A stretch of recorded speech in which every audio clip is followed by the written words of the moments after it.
Hey everybody, what is going on? Hexlex here. I got another Master Duel video for you, and oh, do we have a Master Duel video today? Because yesterday, at the time this is going out, it's actually today at the time of recording this, we got our next ban list, and noticing the trend of small ban list, big ban list, small ban list, big ban list, I was expecting a bigger ban list. I was also pretty eagerly anticipating this one because I believe, if I recall correctly, this is the first ban list that we're going to get since the Pearly pack is fully rotated out of the shop. So this is the first one where we can expect some amount of Pearly hits. We got some Pearly hits. We also got a lot of other hits that might be a little bit questionable, to be sure. Let's go ahead and go over here to upcoming Forbidden Limited List update and see what we got here. I'm going to start by reading out all the changes for those who somehow have not seen these yet, and then we'll talk about them. Cards to be limited, Runic Fountain going to 1. Mathmech Diameter also going to 1. Those both each, well, Fountain was at 2, Diameter was at 3, it was just most often played at 2. I was going to say both were at 2, but... so yeah, those are going from Fountain from 2 to 1 and Diameter from 3 to 1. Cards to be semi-limited, Signet Mining going from 3 to 1. Tempest, Dragon Ruler of Storms going from 1 to 2, I believe. Signet Mining, did I say 3 to 1? I meant 3 to 2, that's my bad. Pot of Desires going from 3 to 2. Quick Launch going from 3 to 2. Chaos Space going from 3 to 2. Pearly Delicious Memory, and Labyrinth Stovey Torby all going from 3 to 2. And there are a couple of cards whose limit is being lifted, those being Zodiac Trident and Leerlusk Cobalt Sparrow. Okay, I'm just going to start from the top. I also really want to address the Runic Fountain in the room, so to speak. So, I actually made a tweet about this just earlier today, saying pretty much what I'm going to reiterate here. As far as this list as a whole, and I'll talk about the list as a whole in a second, I really want to start by specifically talking about Runic Fountain. I think this was a terrible hit. I think this is one of the worst hits Konami has actually done in Master Duel, honestly, kind of ever. It's up there. It's a really bad hit to put Runic Fountain to 1 right now. And I just know, because I've already seen it a lot on Twitter, and I know this sentiment exists out there. I know so many people are just cheering, right? Cheering that Runic Fountain is gone. Be like, yes, I hate that deck. I hate playing it. I hate playing against it. Let's get rid of it. When it comes to actual critical ban list evaluation and not just venting our emotions, however, this is absolutely the wrong take. From an objective stance, Runic Fountain has no business being limited.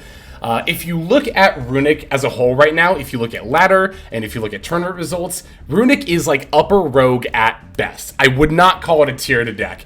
And honestly, I don't think any Runic variant has been a tier to deck for quite a while. Now, I'm going to anticipate some more comments that I know I'm going to get, but Hex, look at the Duelist Cup results. There were so many Runic stuns in the top 100. How could Runic not be OP, or at least tiered right now? I'm going to tell you exactly why. That's because the Duelist Cup meta differs significantly from regular, quote-unquote regular, by that I mean like ladder / tournament results meta. Although ladder and tournament results are their own separate things, but whatever. Duelist Cup is even more separate from those. Duelist Cup is very, very much its own thing. And you're probably thinking, well, how can that be? There's not a different ban list or anything, so why would the meta be different? The thing about Duelist Cup that you have to realize is that people are not playing the best decks of the format. People are playing the best decks to get the most amount of wins in 72 hours. There is a difference between those two, right? The Duelist Cup, in turn, favors a lot of decks that either can naturally OTK or they'll include a line that OTKs. If you look at the Runic Top 100, you'll see less Labyrinth than you probably should. I mean, there's a decent amount of Lab, but the thing about Lab is that it actually doesn't win games that quickly a lot of the time. So it ends up being kind of like a less optimal choice than something like Dragon Link, for example. We saw some Sprites out there, even though Sprite has not seen ladder or tournament play in since Jack got limited, because, they can go for the Cat Shark OTK or the Gamburst OTK. We saw more Pearlies, actually, not more Pearlies, but with Pearly, we would see them actually on the Ghost Trick line in the Duelist Cup specifically because your opponent is a lot more likely to concede if you make 2 Noir rather than 1. And that in turn is going to loop us back around to where Runic Stun comes into all this. Now, you're probably thinking, again, I'm just trying to read your mind here, you're probably thinking, well, Hex, Runic Stun is a notoriously slow deck. It just sits on floodgates and just chips away at the opponent's life or deck until they're dead. That's not a quick deck, or a deck that gets games very quickly. Exactly. For that reason, people in the Duelist Cup, in order to get the most amount of points in the most amount of time, will often concede relatively quickly to a deck like Runic Stun. Because here's the thing, right? You can spend a 20-turn game waiting to draw your out for Floodgates and play it and then win that duel. However, if you do that, you're spending a lot of time on one game in particular. And it might actually be advantageous to concede and try to get quick wins after that, because doing so, you could very easily concede and then win 2 games in a row and net gain more points than you would have winning that 1 game you spent against Runic Stun. So for that reason, Runic Stun ends up being pretty good specifically, very specifically in the Duelist Cup. Ranked ladder though, as somebody who hits Master every season, so I'm only in Diamond and Master, I can tell you, I never see Runic Stun. The only times I really see Runic Stun are at Master 5, because people at that level are just looking to ladder relatively quickly. Plus, they are a little bit more willing to concede more easily, which is probably why they're about at Master 5. But my main point is that at upper ranks, it's very rare to see a deck like Runic Stun. So it seems to me, and I mean this is obvious just inherently, but for this ban list and for a lot of ban lists around the time of Duelist Cups, Konami will base their decisions on what to hit on the results of the Duelist Cup. But I think this has demonstrated that that is not a good practice because, as we've discussed, the decks that see play in a Duelist Cup are not necessarily indicative of what's actually good in the meta. So that's my long way of saying Fountain had absolutely no business going to 1. It's not actually, Runic is not a tiered deck in actual ladder or tournaments. And the thing is, too, that, Runic doesn't get better moving forward. In fact, it gets worse. Not only because there aren't many archetypes coming up that specifically support Runic, or that you can use Runic as an engine in, but also, there are cards, mainly SP Little Knight coming out soon, that make it a lot harder for Runic to naturally do what they want to do, right? And I've seen a lot of people say things like, oh, it's fine if Fountain's at 1, it only means they lose all the time if their card gets banished. And it's yeah, an archetype should probably not lose if their 1 field spell gets banished. That's probably not a good thing. And I want to address this too. I don't feel like this has to be addressed in an ideal world, but we don't live in an ideal world, so I do have to address this. I don't know how else to say it. There's a difference between objective and subjective thoughts. If you're thinking to yourself, oh, it's fine that Runic Fountain got limited because I hate that deck, you hating that deck is not a reason for Fountain to go to 1. I don't like Runic. I find playing Runic extremely boring. When it comes to playing against him, I'm whatever. But I do not like playing Runic decks. I find them... I'm not exaggerating. The one time I've actually nodded off and almost fell asleep at my computer desk playing Master Duel was trying to play Runic Stun and get enough games for a deck profile. I literally think Runic is a snooze fest. That said, I'm able to separate my subjective I don't like Runic thought from the objective, how good is Runic right now thought. And the objective thought says, Runic does not need to take a hit like Fountain to 1. So, I implore you all, who unironically think this card deserves to be at 1 because you don't like it, to branch out and expand your thought process a little bit. Be more objective, be more critical, and try to remove your own emotions from this kind of analysis right here. This is a lot of the crux of issues that I have with how people talk about Yu-Gi-Oh! It's really hard to talk about Yu-Gi-Oh! In a constructive way for this exact issue that I brought up. But anyway, now that I've addressed that, now that I've talked about Runic Fountain specifically, let's actually talk about the rest of this ban list and why it's also terrible. This, to me, feels so much like the first Master Duel ban list we got, in that it was very tone-deaf to what the player base actually wanted to see, / what a lot of the player base thought should happen. It's so blatantly dodging URs in terms of what it's hitting, and it doesn't really address any of the actual issues of the format, right? I'm looking at Signet mining it too. This is actually not a bad hit in the grand scheme of things, because it not only hits Mathmech, but it also somewhat hits Cyber's piles in general, and with all the new support Cyber's got recently, yeah, I do think that Cyber Sex as a whole probably need to be curbed a bit, and in that regard, Cyanide Mining is probably the hit to do that with. However, that's not why Cyanide Mining is here. It might be part of the reason why Cyanide Mining is here. Cyanide Mining is here because it's a UR that comes from a structure deck, so you're not going to get a refund for it, right? It's why Mathmech Diameter got limited and not circular. Again, I'm able to, unlike a lot of Yu-Gi-Oh players, I'm able to separate objective and subjective thoughts. Subjectively, I'm cheering that circular didn't get limited because I love Mathmech. But objectively, I can tell you, yeah, this hit was garbage. Circular absolutely should have gone to 1. I think Mathmech would be fine as a whole if Circular was at 1. Circular and Diameter being at 1 is a bit of a different story. That's the other reason why I absolutely hate hits like this, like Mathmech Diameter to 1. Like, not only is this very obviously a hit to avoid giving people UR craft points back, but now later down the road, when Circular does get limited, because it will need to get limited, now Circular and Diameter are both going to be at 1. Mathmech is going to be in a far worse position than it should be as a result, and Konami being Konami, probably are going to bring Diameter back to 3, like, any time when the deck could actually be relevant. So, yeah, I hate it. I hate this hit. I hate the Diameter hit to 1. I hate the Cyanide Mining. Well, okay, I don't hate the Cyanide Mining hit to 2. I think that's actually, again, a pretty decent hit, but I don't think Konami made it for the right reason. Tempest going from 1 to 2 is whatever, completely irrelevant. It doesn't matter. Pot of Desire, okay, that's a little bit mean. It might matter for, like, I know Armed Dragon, which you're probably going to laugh, ha, Armed Dragon. Armed Dragon is actually a lot closer to being a real deck than a lot of people probably think. That deck actually gets significantly better from this. And just Auroradon decks in general might see a little bit of a boost, but, I mean, it's a mostly irrelevant hit. Pot of Desires, 3 to 2. Yeah, it definitely seems like Konami is pretty intent on hitting the pot cards. And I'm generally okay with this. This is the other hit alongside Cyanide Mining where I think, like, this is okay. This is an okay hit. I think Cyanide Mining and Pot of Desires to 2 alongside real, actual hits that would have impacted the game more would have garnered more praise for me. But here, I just kind of have to be like, yeah, this is a fine hit, I guess. But in the grand scheme of things, it's, like, not enough to make this ban list anywhere near decent as a whole. Anyway, couple hits to Dragon Link here. Quick Launch and Chaos Space. Wow, 2 cards that are super rares and not ultras. Go figure. As far as consistency hits to Dragon Link, I think these are like, Chaos Space I think actually is a decent hit.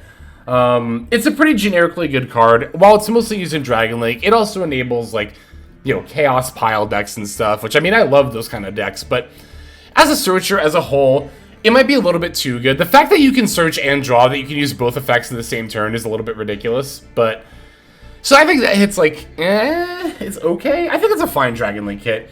Quick Launch is very weird. I don't get this hit at all. I mean, I get it. It's a hit Dragon Link, because pulling a Rocket Tracer out of the deck is good. I understand that.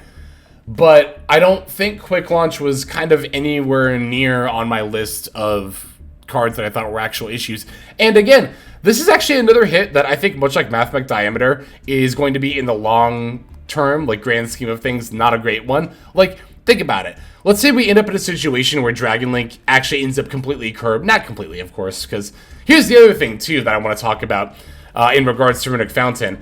A lot of people treat the ban list like, you know, a card that gets hit, a deck that gets hit on the ban list should be unplayable afterward. No, that's god-awful ban list design. Again, if you unironically think that the purpose of a ban list is to completely kill a deck and make it unable to be played, I, again, implore you to expand your thought process and think more critically and objectively. The point of a ban list should be to keep decks in check that are problems, but also, the people who like playing that deck should still be able to play it. A deck should not be unplayable at all after a ban list hit. Now, I think there's a lot of decks that end up a lot weaker after ban list hits. There are decks that go from, like, tier 1 to rogue in one ban list hit.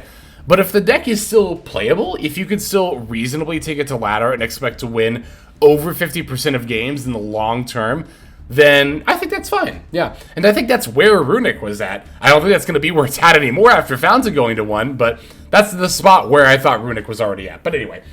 So, yeah, in that term, right, let's say we end up in a world where Dragon Link ends up getting more curbed and is not really seeing play as a tier to deck anymore. Now hits like Quick Launch to 2 feel super bad, because now you can't even really explore Rocket as an engine as much anymore, because one of their key cards is at 2, and alongside other hits would be fine at 3, but Konami being the way they are probably, I have to say probably actually because of an unlimited on this list, but they're probably not going to bring it back to 3 anytime soon. And it's like, again, it's the same thing, you know, about Diameter being at 1 and then Circular eventually going to 1 as well. It's just going to feel extra bad for Mathmech players for no reason other than that Konami did not want to give you UR craft points, which is feels bad.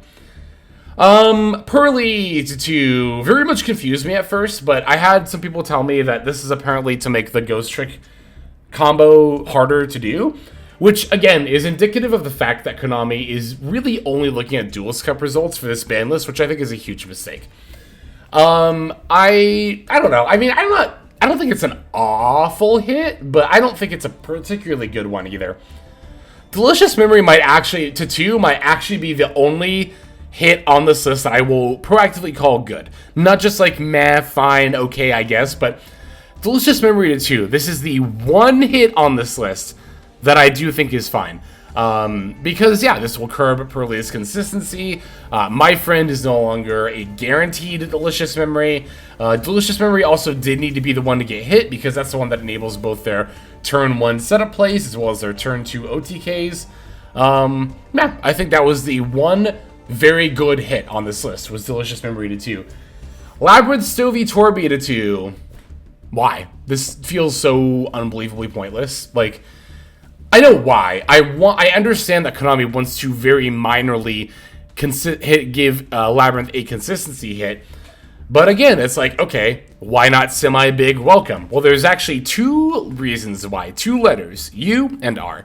Yeah, it's just so obvious at this point. It's just like, I don't know, maybe there is actually an argument to hitting furniture over the big welcomes, because the furnitures give the welcomes the consistency boost, and like, you know. But at the same time, I don't know, the one is Stovey to 2. Like, why didn't Ariana go to 2? I feel like Ariana should have been the one to go to 2 over Stovey Torby if you like really wanted to give a significant consistency hit to Labyrinth, because what you've done with the Stovey Torby to 2 hit is you've taken the deck down from 6 pieces of furniture that grab a trap card to 5, which is less of a consistency hit than something like Ariana, a very important normal summon, going from 3 to 2, right? One is a double, well, I don't know enough about math to actually know how percentage math works, which I know is a very basic level of math. Feel free to roast me. I'm just god awful at math. Says the math back made, but yeah, no, it's like, there's just not going to be as much of an impact from this hit as if you'd put Ariana to 2. Or, again, I think ideally one of the welcome lab trap cards, but again, we can't hit URs because then players get credit back, and you can tell I'm very jaded about this list. I'm extremely jaded about this list, honestly.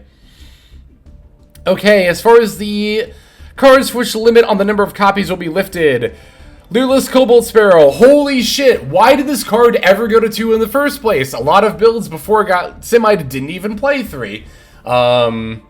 Yeah, cool. I don't know why it left in the first place. I guess we finally have it back. Thanks, Konami. Okay, I will say there was one more good, not hit, but I guess unlimit on this list. One good change on this list. One more.